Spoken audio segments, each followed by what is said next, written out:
Turn our attention to this now.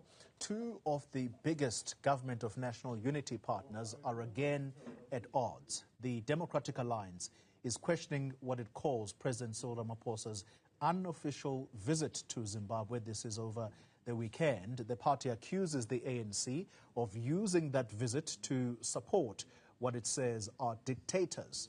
Let's talk now to Democratic Alliance International Relations spokesperson Ryan Smith. Ryan, good evening to you.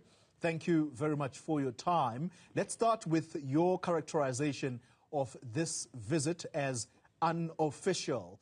I want to think that the government did state that the president undertook this working visit, meaning that, at least on their part, this was an official visit. So why do you call it unofficial?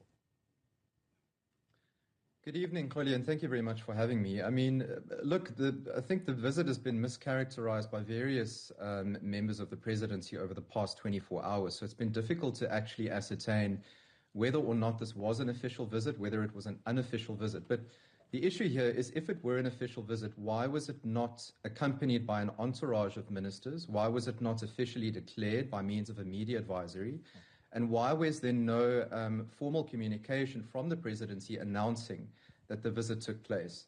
And I think the question marks over this unofficial visit, which we've termed it as, is it's taking place at President Emmerson Mnangagwa of Zimbabwe's private farm in Zimbabwe, at a time when President Mnangagwa and the ZANU-PF are introducing Constitution Amendment Bill number 3, which seeks to extend term limits of presidents in Zimbabwe and really entrench and consolidate autocratic power which has existed in the country for the last, I would say, 30 to 40 years at least.